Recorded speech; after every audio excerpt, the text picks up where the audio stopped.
7 अक्टूबर 2023 से गाजा में शुरू हुए युद्ध के बाद इजरायली रक्षा बलों के सैनिकों में मानसिक स्वास्थ्य समस्याओं में बेहताशा वृद्धि ने देश के रक्षा मंत्रालय और इजरायली समाज को एक गंभीर चुनौती के सामने ला खड़ा कर दिया है।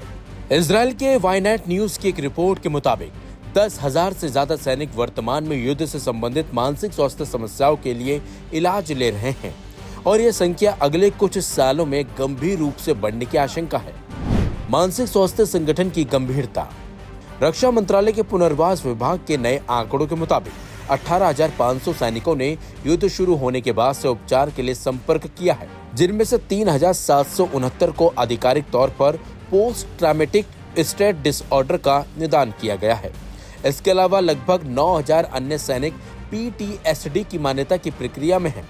मंत्रालय का अनुमान है कि 2028 तक 1 लाख घायल या अक्षम सैनिकों को उपचार की आवश्यकता होगी, जिनमें से आधे 50,000 मानसिक स्वास्थ्य समस्याओं से जूझ रहे होंगे।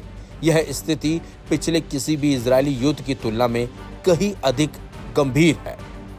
युद्ध के मनोवैज्ञानिक प्रभावों का सबसे दुखद पहलू खुद की जान देने की बढ़ती दर है। रिपोर्ट्स के मुताबिक 7 अक्टूबर 2023 के बाद से 44 सैनिकों ने मानसिक और मनोवैज्ञानिक विकारों के कारण खुद की जान दे दी है। उदाहरण के लिए सैनिक लील शोहाम और डैनियल एड्री, जो गाजा और लेबनान में सेवा के बाद PTSD से पीड़ित थे, ने अपनी जान ले ली। इजरायली मीडिया ने यह भी रिपोर्ट किया है कि सैन्य कर्मियों की कमी के कारण कुछ PTSD प्रभावित सैनिकों को दोबारा कुछ क्षेत्र में भेजा जा रहा है, जिससे अधिक स्थिति और बिगड़ रही है। सैनिकों का युद्ध में लौटने से इनकार। Aim right, achieve big. At KR Mangalam University, we provide you the platform to turn your dreams into reality. At KR Mangalam University. मानसिक स्वास्थ्य समस्याओं के कारण कुछ सैनिक युद्ध में लौटने से इनकार कर रहे हैं।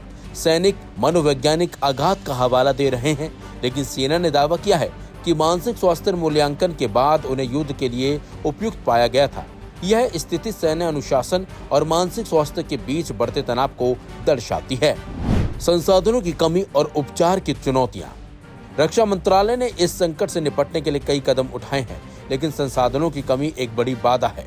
वाईनेट न्यूज के अनुसार प्रत्येक 750 अक्षम सैनिकों के लिए केवल एक सामाजिक कार्यकर्ता उपलब्ध है और देश में मनोचिकित्सकों की कमी है। इसके बावजूद मंत्रालय ने 10 से ज्यादा पुनर्वास फार्म, 4 खुले घर और मोबाइल मेंटल हेल्थ यूनिट स्थापित की है, जो खुदकुशी के प्रयासों जैसे संकटों का जवाब देती हैं। आर्थिक और सामाजिक प्रभाव। मानसिक स्वास्थ्य संगठन का प्रभाव केवल सैनिक तक सीमित नहीं है। रिपोर्ट के मुताबिक 12,000 से ज्यादा सक्रिय और रिजर्व सैनिक न केवल सैन्य इकाइयों से हटाए गए हैं, बल्कि वे कार्यबल में भी भाग नहीं ले पा रहे हैं। इससे इजरायल की सैन्य व्यवस्था पर गंभीर दबाव पड़ रहा है। रक्षा मंत्रालय के एक वरिष्ठ सूत्र ने चेतावनी दी है कि युद्ध समाप्त होने के बाद भी यह संकट बढ़ेगा और यह एक राष्ट्रीय चुनौती बन सकता है। गाजा युद्ध ने इजरायली सैनिकों पर गहरा मनोवैज्ञानिक प्रभाव डाला है, जिसके परिणाम स्वरूप PTSD, चिंता, अवसाद और आत्महत्या की दर में वृद्धि हुई है। 10,000 से अधिक सैनिकों के उपचार और 50 तक प्रभावित होने की संभावना ने इस संकट की गंभीरता को उजागर किया है।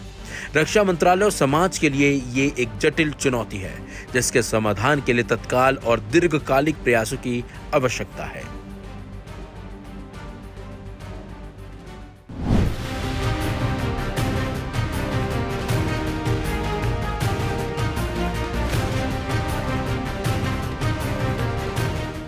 गजा पट्टी में इसराइल और हमास के बीच चल रहे इस संघर्ष में इजरायली सैनिकों की मौतों में आश्चर्यजनक वृद्धि हो रही है। कुछ रिपोर्ट्स में दावा किया गया है कि 7 अक्टूबर 2023 से शुरू हुए इस युद्ध में अब तक 898 इजरायली सैनिक मारे जा चुके हैं, जिनमें से 454 की मौत गजा में ग्राउंड ऑपरेशन यानी जमीनी अभियानों के दौरान हुई। हाल के हफ्तों में घातक हमलों ने इसराइल में आंतरिक दबाव और क्षेत्रीय अस्थिरता को बढ़ाया है। इसी बीच खबर है कि हमास की अल-कस्साम ब्रिगेड ने शनिवार को उनके बलों ने दक्षिणी गजा पट्टी में खान यूनिस के पूर्व में 3 इसराइली बख्तरबंद कार्मिक वाहनों को निशाना बनाकर एक जटिल घात लगाकर हमला किया। जानकारी के मुताबिक हमले की विधि, हमले का तरीका इतना सटीक था कि इसराइल के वरिष्ठ सैन्य अधिकारी भी इससे हैरान रह गए। सैनिकों को बचाने के लिए आई टीम पर भी हमला किया। 3 अलग अलग टीमों में से प्रत्येक पर हमला हुआ, जिससे ये दर्शाता है कि हमले की विशिष्ट रणनीति के तहत इस हमले को अंजाम दिया गया था। हाल के महीनों में हमास ने नई युद्ध की रणनीति अपनाई है, जिनमें सुरंगों और विस्फोटकों का उपयोग करके इजरायली सैनिकों पर घात लगाकर हमले किए जा रहे हैं। इजरायली सैनिकों की बढ़ती मौतों ने इजराइल में आंतरिक दबाव को बढ़ा दिया है, जहां विपक्षी नेता इन हताहतों को प्रधानमंत्री बेंजामिन नेतन्याहू की नीतियों से जोड़ रहे हैं। तो वहीं आपको बता दें कि गजा में चल रही जंग में अब तक 59,730 से ज्यादा फिलिस्तीनी मारे गए हैं और 1,44,470 लोग घायल हुए हैं। इजराइल में अब इस युद्ध विराम को लेकर सार्वजनिक और रणनीतिक दबाव तेज हो गया है। कई रिजर्विस्ट सैनिकों और सैनिक परिवार अब जोर से मांग कर रहे हैं कि युद्ध को तुरंत रोका जाए, ताकि बचे हुए बंधकों की रिहाई हो सके और सैनिकों की जानें बचाई जा सके। Aim right, achieve big. At KR Mangalam University, we provide you the platform to turn your dreams into reality. At KR Mangalam University.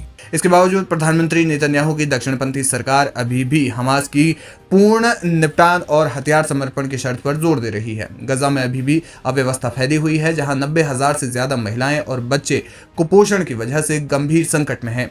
चिकित्सीय सुविधाएं यानी मेडिकल फैसिलिटीज सक्रिय रूप से कार्य नहीं कर पा रही हैं और अधिकांश अस्पताल ईंधन की कमी से बंद होने की कगार पर हैं। हालिया रिपोर्ट्स बताती हैं कि इजराइल ने गजा सिटी, डीर अल बलाह और मुवासी क्षेत्रों में मानवता सहायता के लिए दैनिक 10 घंटे की रणनीतिक ठहराव यानी टैक्टिकल पॉज घोषित किया है। फिर भी लड़ाई जारी है और सहायता वितरण सीमित हो रहा है। हाल ही में ईरान के विदेश मंत्रालय ने गजा में बिगड़ती मानवीय स्थिति पर गहरी चिंता व्यक्त की और इसराइल द्वारा फिलिस्तीनियों की लगातार हत्या और भोजन, पानी, दवा और बुनियादी जरूरतों से वंचित करने की कड़ी निंदा की है। कुल मिलाकर गजा में हालात बिगड़ते जा रहे हैं, लेकिन ग्राउंड ऑपरेशन में इजरायली सैनिकों की मौतों का आंकड़ा भी बढ़ता जा रहा है।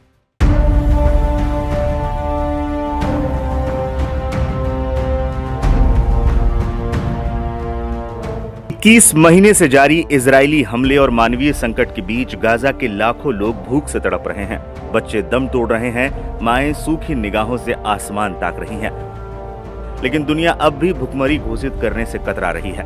संयुक्त राष्ट्र, अंतर्राष्ट्रीय एजेंसियां और राहत संगठन महीनों से चेतावनी दे रहे हैं कि गाजा भयंकर भुखमरी के कगार पर है। फिर भी अब तक कोई औपचारिक ऐलान नहीं किया गया। इजरायली हमले, मदद में रुकावटें और बर्बाद हो चुकी स्वास्थ्य व्यवस्था ने हालात को इतना बिगाड़ दिया है कि लाखों फिलिस्तीनियों के पास न खाना है न उम्मीद। लेकिन इस बीच रविवार 27 जुलाई को गाजा में इजरायली जुल्म की आग पर मानवीय राहत की फुहार हुई। अंतर्राष्ट्रीय दबाव और अपने धार्मिक नेताओं के आग्रह के बाद इजराइल ने इतवार 27 जुलाई को गाजा में अस्थायी सीजफायर का ऐलान किया है। यह फैसला उस वक्त आया जब अंतर्राष्ट्रीय संगठनों ने गाजा में बढ़ती भुखमरी और जरूरी सामानों की भारी कमी को लेकर गंभीर चेतावनी दी थी।